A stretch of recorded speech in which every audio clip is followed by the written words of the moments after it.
Willow has been returned to Earth. However, things are not going well for her, and she is not the only one. The Unmaker plans to move against Angel investigations as well as Wolfram and Hart, starting a war involving the supernatural community. A war that would deeply scar Buffy and the Sunnydale Scoobies for some time. Welcome to TH Stories 80, where stories come to life. From iconic fandoms to eerie legends, there's always a new world to explore. Now, let's begin chapter 14 of an extraordinary journey. Let's dive in. Outside the examination room, SGC, while Hammond and O'Neill were making contact with the Prometheus, Daniel and Teal'c stood outside the examination room. They were concerned about Willow's condition, especially since no one, not even Dr. Fraiser, had said anything yet. Daniel was pacing outside the double doors while Teal'c stood with his back against the wall, hands clasped behind him. "What's going on in there?" Daniel whispered to no one in particular. He kept glancing at the door as he walked past it, turned several steps later, and retraced his path again and again. Willow had explained that she would be accessing the power of an entire planet to power her location spell. Daniel didn't understand most of it, though he did grasp that the planet's energy was acting like a massive battery boost. "Daniel Jackson, I'm certain that Dr. Fraiser is doing all she can for Willow Rosenberg," Teal'c intoned. "She said she was going to access the entire magical power of a planet, Teal'c," Daniel said. "I mean, a planet. The power of a planet." He waved his arms animatedly. "What could that even mean? What is that like?" Teal'c inclined his head slightly. Perhaps doing so has placed a strain on her body. Daniel pressed his lips together. "Yeah, probably." He rubbed the back of his head and turned toward the examination room doors, willing it to open, wishing Fraiser would step out and give them an update. "But they should have told us something, right? It's been more than an hour. It's been what, 10 minutes since Jack left?" Daniel asked. Teal'c nodded in agreement. Just then, Dr. Fraiser opened the double doors and stepped out to meet them. She looked exhausted.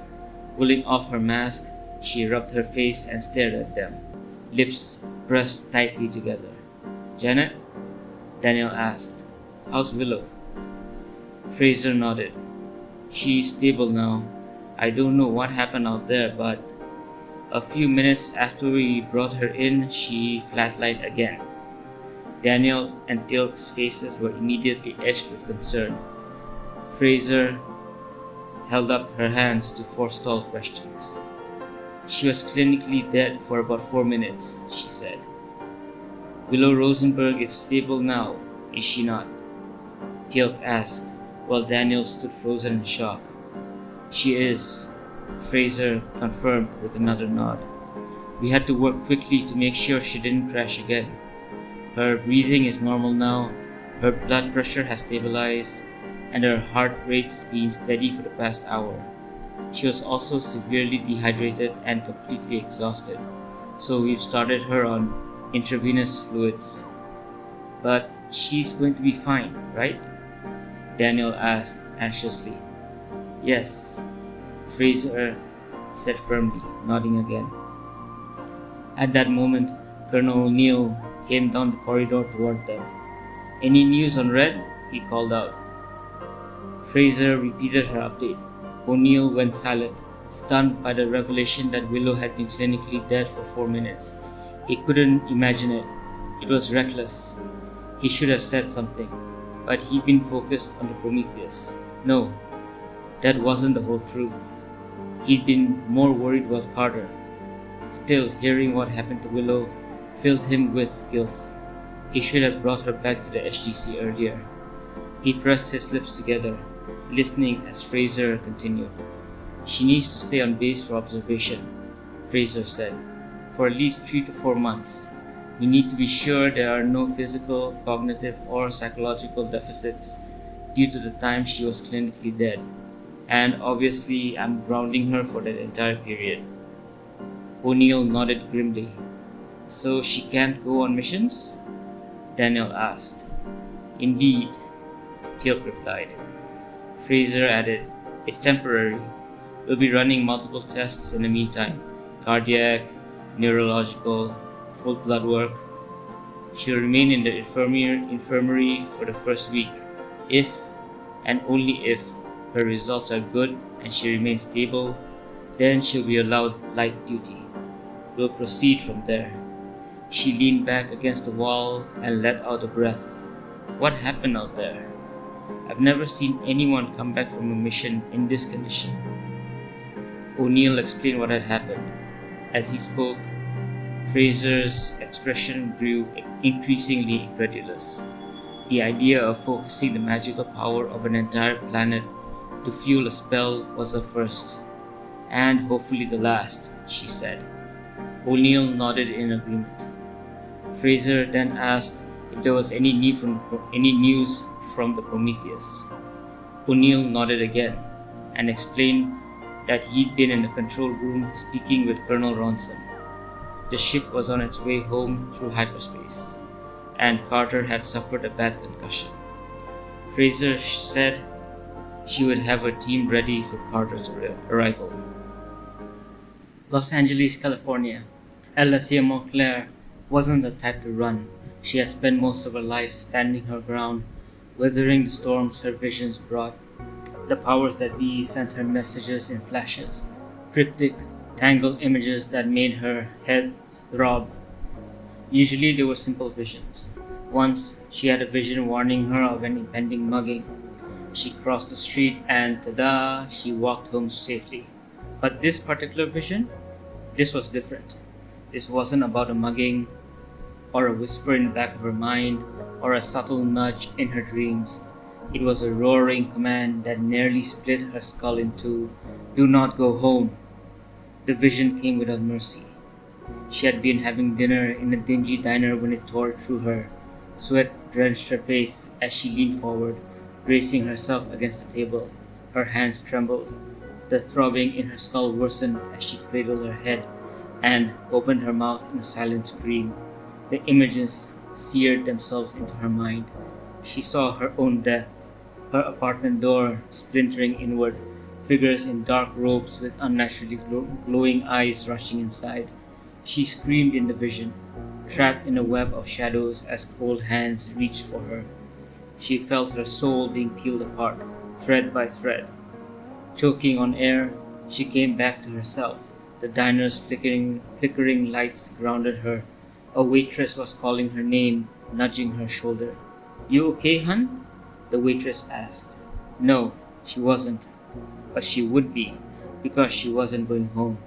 The vision had also given her the directions, an urgent push forward. Someplace called Angel Investigations, she thought to herself. Alysia didn't know the name, didn't know why it burned in her mind, but she knew she had to go. She didn't question it. She grabbed her coat, tossed some cash on the table, and was gone, her dinner and soda untouched. The city pulsed around her, but something was off. The air felt too tight. She strode away from the diner, catching glimpses of robed figures and reflections, but whenever she turned, the streets were empty. Her head still pounded. Suddenly she stopped, leaning against a building wall as another vision crashed into her. She was in a ruined office. Desks were overturned. Blood pooled on the floor from dead bodies. A man to her left turned to dust. A vampire. It wasn't the first time she had seen visions of vampires. Sometimes she would get visions telling her to avoid certain alleys or streets because of vampires. Robed figures wielding bloody daggers surrounded the chaos. She didn't recognize the location. All she knew was that it looked like a hotel lobby. In her vision, she turned. There was a sign on a counter to her left, the Hyperion Hotel. Above the counter, there was a clock showing a time an hour later. An hour. She had 1 hour to prevent this from happening. If the powers that be were showing her this, then these people mattered. She ran. Angel Investigations. She had to get there as fast as possible. Were the people in her vision the ones from Angel Investigations? She would find out soon. More visions came as she ran. Dead seers, dead witches, dead girls, even dead watchers. Some watchers had tried to recruit her for their organization in the past year, but she always turned them down. She had seen destroyed buildings, including one in London. She instinctively knew the Watchers' Council was gone. The pain from the visions was unbearable, but she pushed through it as she ran. 20 minutes later, Alysia burst through the doors of the Hyperion Hotel like a woman possessed. Her breath came in ragged gasps. The moment she entered, the team, Angel, Cordelia, Gunn, Wesley, Lorne, and Fred, froze in place, staring in surprise. One of them, the vampire, stepped forward, eyes narrowing. "Are you alright?" Alysia held up a trembling hand, still trying to catch her breath. Fred rushed to her, wrapping a comforting arm around her shoulders and guiding her to a seat. As they moved, Fred quickly introduced the team. Alysia nodded as she sat down. "You don't know me." "Doesn't matter." She waved her hands urgently. "The powers sent me a vision. You're all about to die." The team stiffened. The atmosphere grew tense. "What do you mean we're all going to die?" Angel asked. Alysia closed her eyes, willing her heart to calm. She leaned back in the seat, tipping her head up before reopening her eyes. "The powers showed me a vision where you were all dead. Look, the Unmaker is coming, a former Watcher. He's been tearing through covens, killing witches, seers, anyone connected to the supernatural. He's done so much damage, and he even destroyed the Watchers' Council." Wesley stiffened. "What?" He rushed to the front counter to make a call. He needed to contact the council. Alysia nodded and rubbed her temples. The visions came fractured and chaotic. She needed time to sort them out, but there was no time. All she knew was that these people would be dead within the hour. Her voice was desperate. "He and his followers are coming for you now. If you stay in the city, you'll all be dead. And I received the vision 30 minutes ago." Everyone turned to the clock. 30 minutes left. The lobby fell into heavy silence. Fred looked at Angel. "She sounds serious." Gunn frowned. "And we're supposed to run? That doesn't sound like us." Alysia cried out. "It's not running, it's surviving. The powers want you all in Sunnydale." Angel's eyes never left Alysia as he processed her words. There was a sharpness in his gaze, a flicker of doubt. The tension in the room thickened, pressing on them all. His instincts told him this wasn't something they could talk their way out of. But they needed proof. "Lorne," Angel said, turning to the green-skinned demon nearby. "Read her." Lorne's expression was unreadable for a moment. Then he stepped forward, eyes narrowing as he studied Alysia. "You sure, boss?" His voice was soft, cautious, as if he already sensed something was off. After all, she was getting visions from the powers. She's not a normal case. Angel nodded sharply. "We don't have time to debate. We need to know if she's telling the truth."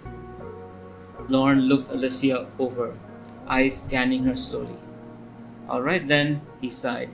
"If you could do me a favor, sweetheart, and sing a little tune, that would be great."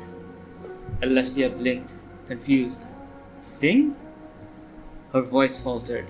The request felt random, but there was something in Lorne's eyes and unease that told her he wasn't joking. She nodded hesitantly and sat upright. A soft note left her throat as she focused, letting herself fall into the melody. Her voice was quiet at first, trembling.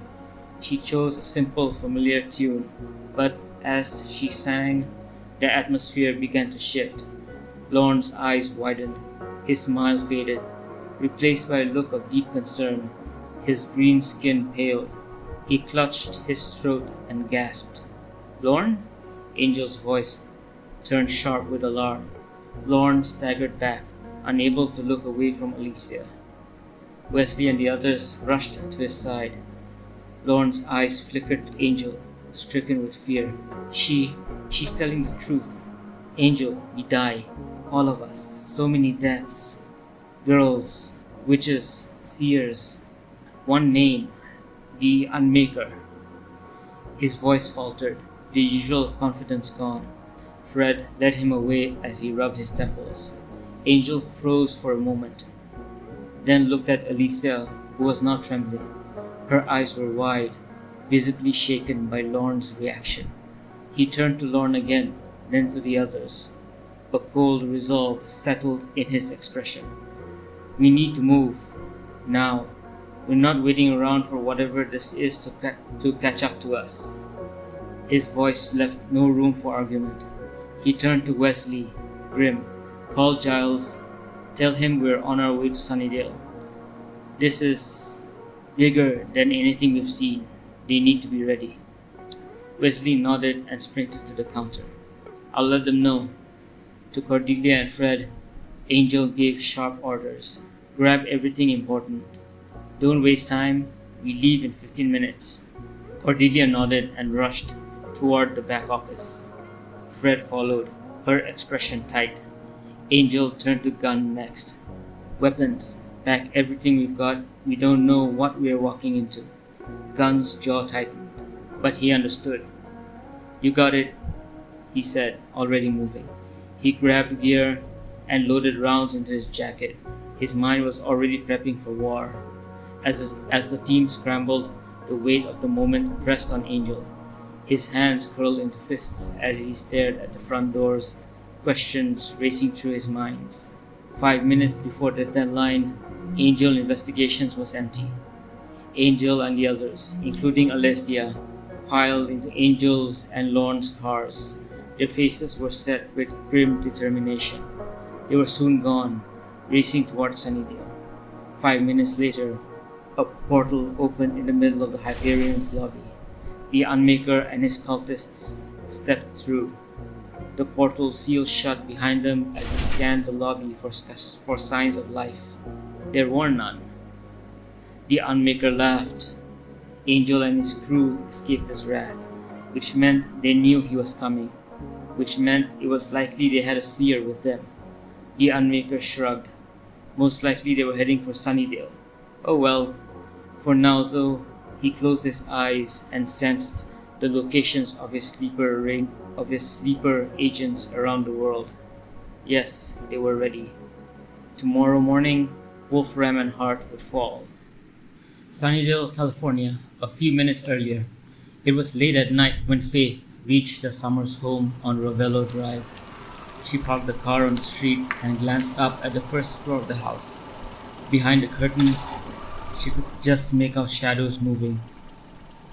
At least someone's awake, she thought. Her mind drifted back to Sacramento. The memory still unnerved her, especially the part where the cultists committed suicide. What was that all about? Something about purifying her, being the only slayer. What did any of that even mean? Faith got out of the car, slammed the door shut, and strode up the walkway across the lawn toward the porch. She wondered what Buffy and the others would say upon seeing her again. She doubted they'd be happy. From the other side of the door, she heard muffled voices, followed by the ring of a phone. Taking a deep breath, Faith raised her hand to knock. When the sound of another car pulling up made her pause, she turned to see a small Nissan stop behind her car. A young woman with long blonde hair, wearing a pastel shirt and a flowing skirt, rushed out of the vehicle and up the walkway. She stopped suddenly at the porch when she saw Faith, staring in surprise. "Hi," the blonde said with a small, tentative smile. "Hey," Faith replied, nodding. "I'm Faith. You here to see B?" "B?" the young woman asked, confused. Then she shook her head slightly and introduced herself. "Sorry, I'm Tara." "B, as in Buffy. You're here to see her?" Faith clarified. Tara nodded, and Faith turned back to the door and knocked. They heard footsteps quickly approaching. A moment later, there was a click as the deadbolt was disengaged. The door opened to reveal a man staring at Faith in shock. "G-Man," Faith said casually, hands in her pockets. "Surprise!" "Mr. Giles," Tara greeted, nodding politely. Faith noticed Giles glanced at Tara, his expression softening slightly before his focus returned to Faith. Before Giles could speak, Buffy appeared, hurrying towards the door with a cordless phone pressed to her ear. "It's Wesley," Buffy said urgently. "He said a panicked woman came to Angel Investigations. She said that Watchers..." Buffy stopped mid-sentence when she saw Faith standing in the doorway. Her eyes furrowed, and she lowered her voice. Faith?" Her voice took on an angry tone. "Why are you here? Why did you even get out? When did you even get out?" Buffy glared at Faith, and then turned her attention to Giles. She explained something was happening all over the world. Then she handed the phone to Giles, who walked off with it, deep in conversation. Faith and Buffy stared at each other silently. Tara shifted uncomfortably and cleared her throat. I had a nightmare," Tara said softly. "About death. So much death happening everywhere. I saw girls dying. I didn't know them, but they felt important." Faith looked at her, voice steady. "Potential slayers." Then she turned to Buffy, who furrowed her eyebrows at Faith. "The Watchers Council sprung me, B. They sent someone to handle the release papers and get me out. They took me to a safe house in Sacramento, but..." She paused. "That place was attacked by these creepy, cult-like people. They killed the handlers from the council, tried to get me to go with them. One thing led to another, and they killed themselves." She gave a short breath. "The council folks were going to bring me here, so here I am." "Buffy, Faith, Tara." Giles reappeared, his voice barely above a whisper, and his face paled. Buffy stepped back, her lips pressed together, turning to face him. Giles relayed Wesley's message. "A seer, Alysia, is coming to Sunnydale with Angel, Wesley, and the others. She says the Watchers Council has been destroyed." Faith, Buffy, and Tara froze, stunned. Giles went on. "According to this woman, potential slayers are being killed or kidnapped. Their Watchers are being murdered. Other witches and seers as well. The one responsible is a former Watcher." Buffy and Faith looked at each other in disbelief, then back at Giles. Buffy whispered, "What? A former Watcher?" Giles nodded grimly. "We need you, Faith. We need all the help we can get. The Unmaker, whoever he is, will come for both of you." Faith exhaled and nodded. "Yeah, that tracks. We really need to talk." One day later, SGC Infirmary. Major Carter was in the infirmary, recovering from her concussion. She lay back against the pillows, thinking about what the hallucination of O'Neill had said. The conversation echoed in her mind, leaving her to wonder, was he right? Had she been preventing herself from forming real relationships with other men? She quickly pushed the thought aside and turned her focus to Willow. She was still wondering, had Willow really been with her on the Prometheus? Or had that also been a hallucination? Carter tried to come up with a scientific explanation for Willow's presence on the ship, but nothing made sense. Unless it really had been another illusion. Still, she made a mental note to talk to Willow once she recovered.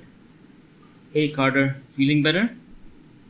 Colonel O'Neill asked, his hands casually tucked into his pockets as he entered the infirmary. "Yes, sir. Janet said I'll be here for a few days," she replied. "Any news on Willow?" O'Neill told her everything that had happened. Carter's eyebrows rose nearly to her hairline as he described how Willow had accessed the magical power of an entire planet. "She found you," O'Neill said. Carter blinked rapidly, her mouth falling open for a moment before she spoke. "Sir, I keep thinking there's no way she could have actually been on the Prometheus with me. That she must have been a hallucination caused by the injury." She shook her head slowly. "I mean, even if she was there. Wow. Guess that's magic, Carter," O'Neill said with a shrug. Carter nodded, though her expression shifted to one of concern. "Does Fraiser have any idea when Willow might wake up?" O'Neill let out a long breath before answering. "No idea, Carter." Willow's Mindscape. The last thing Willow remembered was sitting cross-legged, then clutching her chest, and then darkness. Willow had woken up a couple of times. She thought she had seen Colonel O'Neill's face, only to be swallowed by the darkness once again. Now she opened her eyes to find herself in the living room of her family home in Sunnydale. It felt strange. Though her feet were planted firmly on the carpeted floor, she felt as if she were floating. Slowly, she turned in place. Why was she dreaming of her home?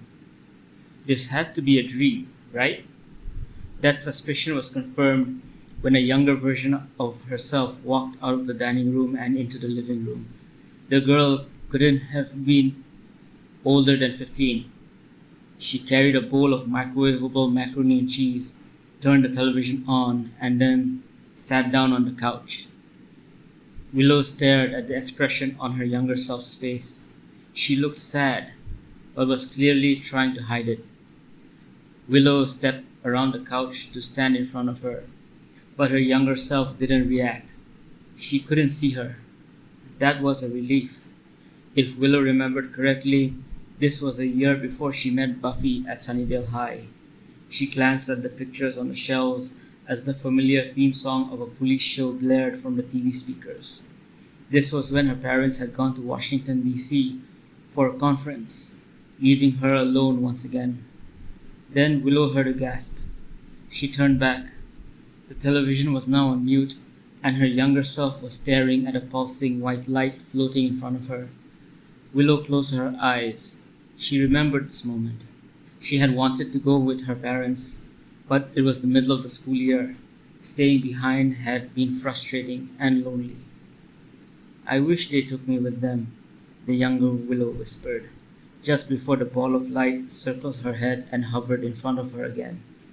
"Maybe one day they'll take me with them, I guess." As the light danced around her younger self, Willow thought back to the many times she had glimpsed it out of the corner of her eye. It would appear whenever she felt sad or alone. At first, she thought if she was imagining it. After all, when she told Sheila, her mother, about it at age 6, the older redhead had dismissed it as a child's fantasy. Sometimes, though, the light revealed itself clearly, just as it was doing now. Suddenly, Willow felt a wave of exhaustion. She stumbled backward. The entire space around her flickered as her younger self reached out toward the pulsing orb. Then Willow felt herself falling. Darkness swallowed her again. Now she lay on a vast expanse of water, floating, her body unmoving. Her arms were by her sides, the surface beneath her smooth and undisturbed. She could only move her head. There was no sign of life anywhere. She gazed up at the star-filled sky and closed her eyes. She was so tired. She just wanted to rest. In the distance, she heard a little girl laughing. But Willow didn't want to open her eyes. It was too peaceful here, floating in the silence. Wolfram and Hart, Los Angeles, 1100 hours. For weeks, they had worked in the shadows. Janitors mopped the floors in the dead of night, their eyes reflecting something unnatural when they thought no one was looking. Mailroom clerks passed unnoticed. handling cursed contracts and trapping artifacts with hands that trembled in anticipation. Administrative assistants moved papers and filed documents. Then, at precisely 11 a.m., the signal came. From the rooftop across the street, he stood, the Unmaker, clad in a high-collared black coat, a golden bone mask covering his face. Red sigils pulsed along its surface, glowing like embers. Beneath the mask, his voice was calm, measured, almost gentle. Begin. Inside the towering headquarters of Wolfram and Hart, the sleepers awoke. A janitor, setting down his mop, ripped open his jumpsuit, revealing a chest carved with runes glowing with dark power. He spoke a single word, and the floor cracked beneath him, a black web of decay spreading outward. A secretary in the legal department stood, eyes burning with violet flame, and lunged at her superior with a dagger wreathed in shadows, slashing open his throat. The security teams barely had time to react before the first explosions rocked the building. Not fire, but raw magical force. Corridors ruptured and arcane wards were thrown into violent disarray. Portals ripped open in the middle of the street closest to the towering building. Cars screeched to avoid the rips in space before nearly 40 cultists rushed through, heading for the main entrance. They flooded through the lobby doors, faces bare but eyes glowing. Their speed was unnatural but not impossible. They moved in packs, each carrying wicked silver daggers pulsing with enchantments designed to drain magic from their victims and to kill. The sorcerers fought back. Fire and lightning erupted through the hallways. Desperate counterspells were cast, and protective glyphs fled to life, but the cultists did not falter. The draining spells lashed onto their targets, such as the protection sigils like leeches, even sucking the life from warlocks who had bargained with hell itself. In the research wing, a necromancer screamed as his own summoned spirits turned on him, their energies hijacked by unseen forces. In the executive suites, a senior attorney clawed at her throat, choking on her own power as it was forcibly extracted from within. No one was spared. The Unmaker watched from his vantage point, impassive. Lifting a gloved hand, he traced a glowing sigil into the air. A whisper followed, a command not heard with ears, but felt in the bones of reality itself. Sleepers, those who had embedded themselves within the firm, detonated. They did not explode like conventional bombs. Instead, they collapsed inward, their bodies folding into themselves in eruptions of compressed magical energy, sending shock waves of entropy throughout the building. The protective seals and portals leading to the senior partners' realm shattered. Their magic was redirected, not to kill the entities, but to trap them. The senior partners, ancient and malevolent, screamed across dimensions as their ties to Earth were severed in an instant. With Wolfram and Hart down, the cultists were extracted through portals they created from within the building. Then, the final collapse began. It started with a deep, low vibration felt across downtown Los Angeles. The Wolfram and Hart building imploded, its steel and glass shrinking inward like a dying star, sucking debris, bodies, and arcane energy into a single collapsing point. Then, with an ear-splitting crack, the compressed power reversed. An explosion ripped outwards, the debris traveling as far as the building's boundaries. The shockwave, however, shattered windows for miles.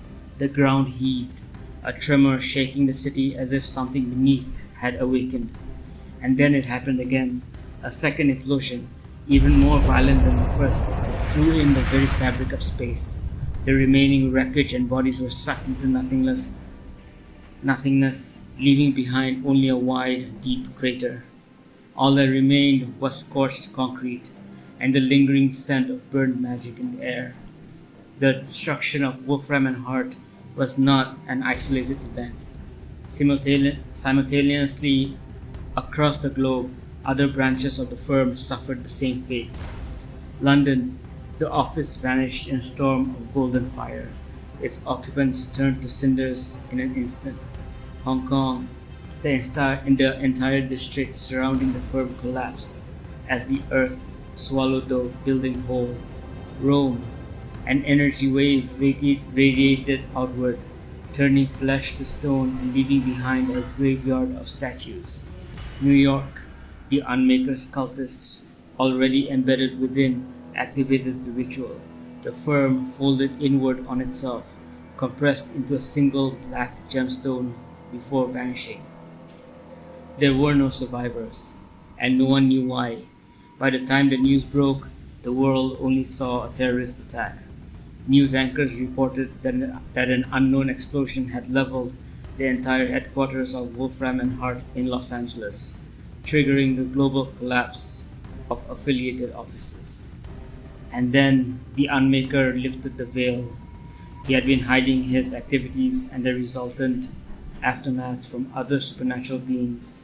But now, every supernatural being, from witches to seers to demons, felt the horror of what he had done, of what was happening then and there. And they were all afraid. Examination room, SGC, late night. The SGC was quiet. Carter was asleep in the infirmary. Daniel and Teal'c were in their quarters. In the examination room, machines hummed softly, accompanied by the rhythmic beeping of the heart monitor. The lighting was dim. Willow lay pale and still. An oxygen cannula rested beneath her nose. IVs ran into both arms, and sensors were attached to her chest beneath the hospital gown and blanket. O'Neill sat slouched in a chair beside her bed, elbows on his knees, hands loosely clasped. He had been there a while. A forgotten styrofoam cup sat by his foot. With a grim expression, he watched Willow breathe, slow and shallow, but steady. Faint bruises from emergency compressions marked the skin beneath the gown. The sight of her tightened something deep in his chest. He leaned back, rubbed his hands over his face, then spoke. His voice was rough and low. After that first time you found Carter and the Prometheus, O'Neill murmured, I should have pulled us all out, ordered you not to do it again. There was no answer, of course, only the steady beep of the monitor. You just started out, and now, well, this happened. He stared at her for a long moment, his jaw tightening. No more magic, Red. No matter what happens out there, we'll pull through without it. We've done it for years, after all. He stood and gently pulled the blanket higher over her shoulders, careful not to disturb the ivy lines. Then he sat back, arms crossed, head tipped against the wall. The heart monitor kept beeping, steady and quiet. And outside the infirmary, the night dragged on. To be continued.